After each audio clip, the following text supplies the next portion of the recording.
Perkenalkan, nama saya Tersia Tamu, saya dari kelas 2025G dengan NPM 251032998. Jadi teman-teman, pembuatan video kali ini tuh untuk memenuhi tugas mata kuliah, yaitu tugas pendidikan Pancasila.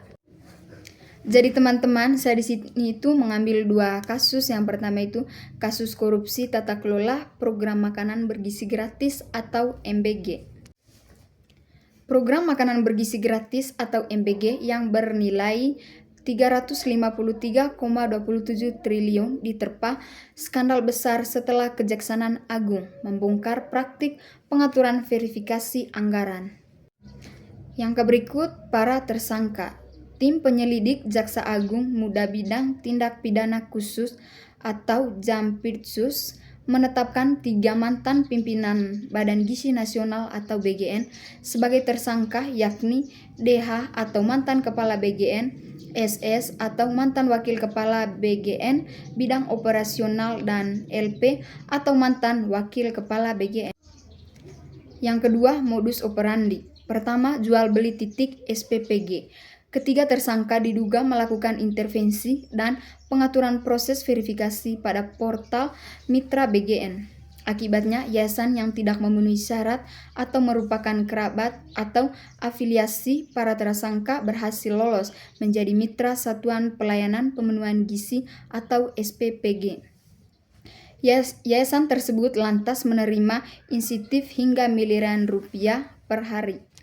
Yang kedua, penggelembungan anggaran. Ditemukan rekayasa dalam kerangka acuan kerja atau KAK sehingga terjadi pada penggadaan barang jumbo yang tidak mendesak. Penggadaan tersebut meliputi 21,801 unit motor listrik senilai hampir 1 triliun, 32 pasang sepatu serta ribuan televisi 75 inci dan tablet.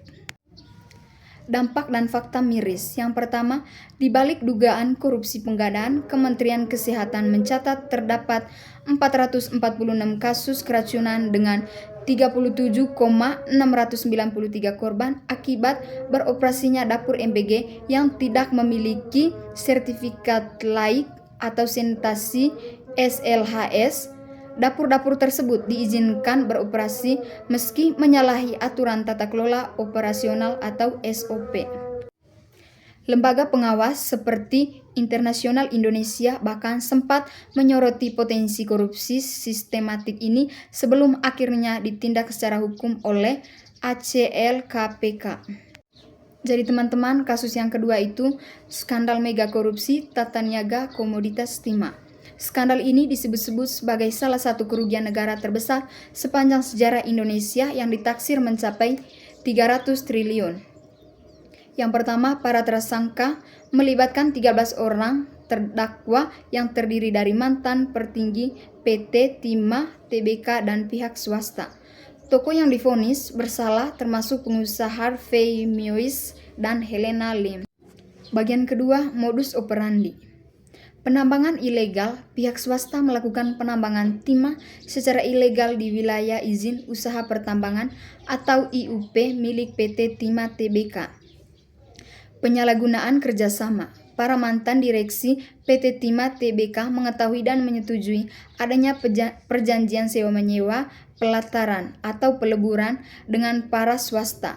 Logam timah yang diproduksi secara ilegal oleh swasta tersebut kemudian justru dibeli kembali oleh PT Timah Tbk dengan harga yang telah dimanipulasi sehingga membebani keuangan negara. Yang ketiga, dampak dan fakta. Setelah merugikan keuangan negara terkait tata niaga, Kejaksaan Agung menemukan kerusakan lingkungan di Provinsi Kepulauan Bangka Belitung akibat penambangan liar tersebut sangat masif hingga biaya pemulihannya diperkirakan mencapai ratusan triliun rupiah.